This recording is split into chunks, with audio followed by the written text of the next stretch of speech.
Novak straight sets, a crisp 2 hours. Assess your performance, how you felt Does you it have played. to be so cold here? You guys... That I will... Wow. Whew. That's Nikola. It's like cryo chamber. He's the boss. Okay. It's to keep people awake. Sorry, you were asking It keeps people awake. Yeah. Three sets, a crisp 2 hours, not much time on the court. Yeah. Assess your performance, how you thought you Yeah, well, performed. not the great start like I had the other night, but it was also due to the conditions that were quite humid on the center court. I feel like I said it, after the first round match that, it's very little air, very little breeze that you can feel on the court.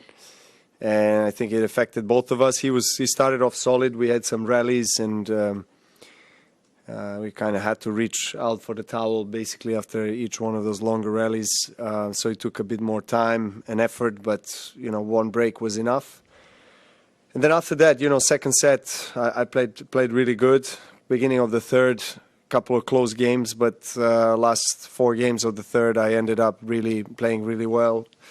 I'm pleased, I'm pleased with the way I'm feeling and playing on the court. I can always be better, but, first 2 rounds, didn't spend too much time on the court and, played very solid, and, hopefully I can keep building.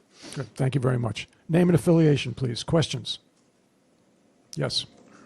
Novak Vinay for Inside Tennis. So your next opponent is going to be your compatriot, and you only played once before at Serbia Open last year on clay.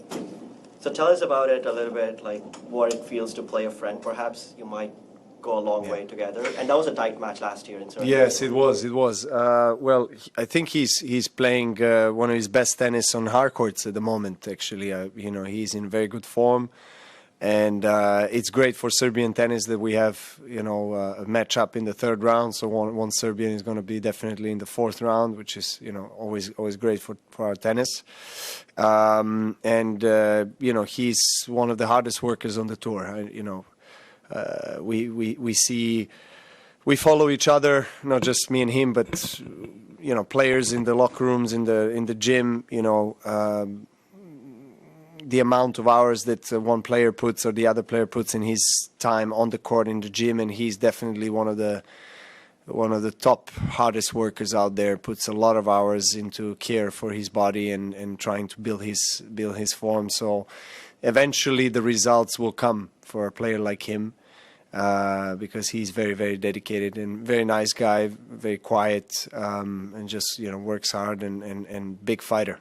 Does his best, and obviously clay his favorite surface, but as I said, he's improving on hard court, no doubt. Here, slightly slower hard courts, bowls as well. So I think it's favorable to his game. He's physically very fit, so I must be ready for a physical battle. Okay. Andrew. Hey, Novak. Andrew, I can also with the ATP. You were speaking about Laslo, and he's had to persevere through a lot more than anyone should have to. What does it say about his character that despite all of that, he's continued pushing and had such a nice career so far? Yes, he did have a lot of struggles, with his family and private issues, and had to endure all of that. So it says a lot about his mental resilience, and he's, as I said, this very nice guy, very humble, just very quiet. Just goes about his things. Works as hard as anybody and tries his best. He's really dedicated to the game, and I really like him as a person and as a player as well. We of course know each other very well because we come from the same country. We practice, we say part of the same Davis Cup team, of course. So it's also great prior to Davis Cup, which is coming up right after US Open, that we're both in good form.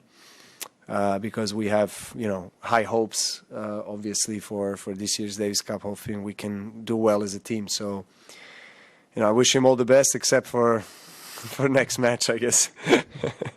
Brian. Brian Mahoney, Associated Press.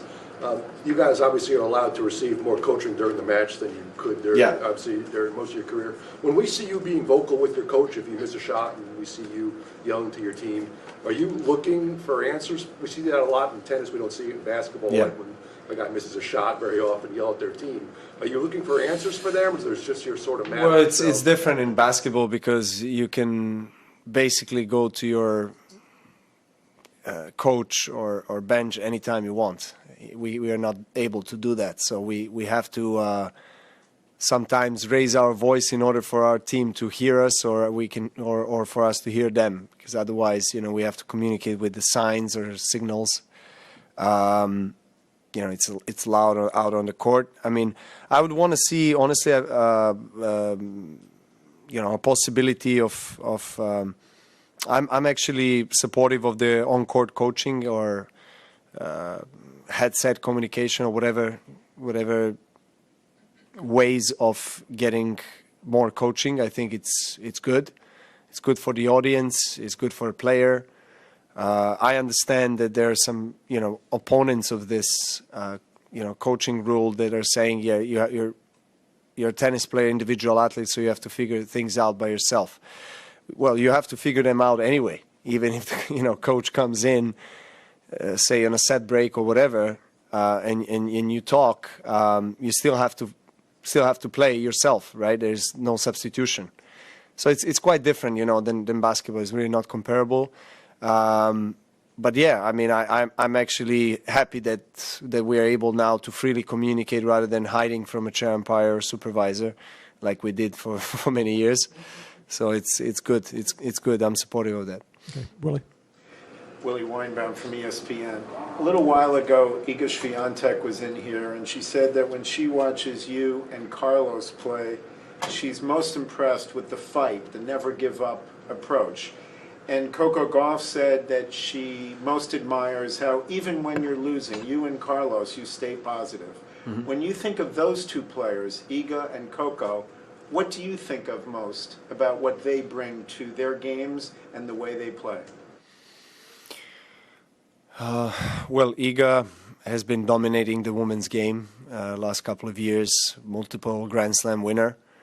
And I love her, devotion, dedication. Also, she's got maybe she's too humble to say, too modest to say, but she's got a great fighting spirit, no doubt. She's a warrior, goes out there and doesn't give a single game. Actually, she has probably the most bagels of anyone in women's tennis, and in the last few years. So it speaks about how seriously and professionally she's taking every single point and game on the court. So that's very admirable. I really like that kind of champion spirit and mindset.